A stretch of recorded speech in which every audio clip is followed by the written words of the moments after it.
Hi అండి, అందరికీ నమస్తే. నేను మీ కుక్ బుక్. ఈరోజు మన కుక్ బుక్లో నుండి హోమ్ మేడ్ ఎగ్ ఫ్రైడ్ రైస్ని ఎలా తయారు చేసుకోవాలో నేర్చుకుందాం.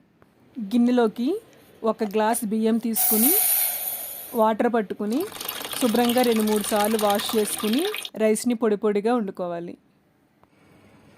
ఎగ్ ఫ్రైడ్ రైస్ తయారు చేసుకోవడానికి చిన్న టమాటా 1, మీడియం సైజ్ క్యారెట్లు 2, చిన్న ఉల్లిపాయ 1, 2 పచ్చిమిర్చిని ఇలా ముక్కలుగా కట్ చేసుకుని పెట్టుకోవాలి.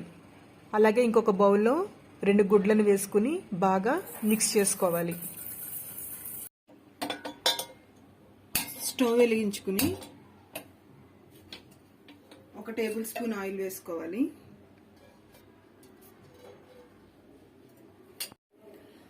ఆయిల్ కొంచెం వేడైన తర్వాత మనం మిక్స్ చేసుకున్న ఎగ్ మిశ్రమాన్ని ఇందులో వేసుకుని 1 నిమిషం కదలకుండా ఇలాగే ఉంచేయాలి. ఇప్పుడు దీన్ని మరీ చిన్న చిన్న ముక్కల్లా కాకుండా కొంచెం పెద్ద ముక్కల్లాగా కలుపుకోవాలి.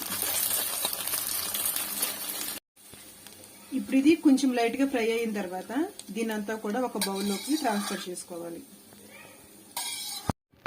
ఇందులోనే ఇంకొక టేబుల్ స్పూన్ ఆయిల్ వేసుకుని మనం కట్ చేసుకున్నటువంటి క్యారెట్ ముక్కలను వేసుకుని ఫ్రై చేసుకోవాలి.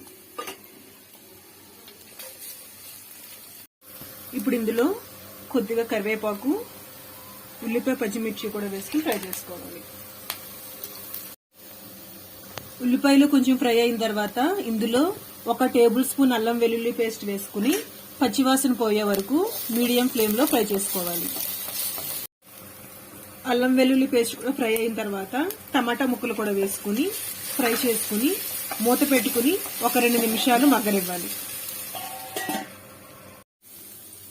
టమాటా ముక్కలు ఫ్రై అయిన తర్వాత మనం ఫ్రై చేసుకున్న ఎగ్ ఇంకా మనం ముందుగా వండుకొని చల్లార్చుకున్నటువంటి అన్నం కూడా వేసుకుని కలుపుకోవాలి. ఇప్పుడు ఇందులో 1 table spoon white pepper powder, 1 table spoon కారం, 1.5 టేబుల్ స్పూన్ ఉప్పు, 1 టేబుల్ స్పూన్ గరం మసాలా పొడి వేసుకోవాలి. ఇంకా 1 టేబుల్ స్పూన్ చికెన్ మసాలా పొడి కూడా వేసుకుని కలుపుకోవాలి.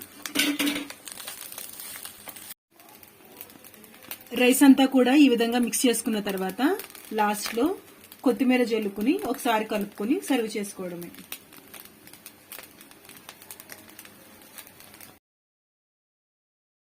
ఫైనల్గా మన ఎగ్ ఫ్రైడ్ రైస్ అయితే రెడీ అయిపోయింది. మనం ఇందులో ఎటువంటి సాస్ కానీ వెనిగర్ కానీ ఇవేమీ కూడా వేయలేదు. అన్నీ కూడా మనకి ఇంట్లో దొరికేటువంటి ఐటమ్స్తోనే ఈ ఎగ్ ఫ్రైడ్ రైస్ని తయారు చేసుకున్నాము. పిల్లలకు కానీ పెద్దలకు కానీ ఎవరికైనా కూడా రుచికరంగా ఫ్రైడ్ రైస్ చేసి పెట్టాలి అంటే సేమ్ మన వీడియోలో ఎలాగైతే చేసామో, ఎటువంటి కొలతలతో అయితే చేసామో అలాగే చేసి రుచికరమైన ఫ్రైడ్ రైస్ని ఆస్వాదించండి. మీకు ఈ వీడియో నచ్చితే మీ ఫ్రెండ్స్ ఇంకా ఫ్యామిలీ మెంబర్స్కి, రిలేటివ్స్కి షేర్ చేయండి.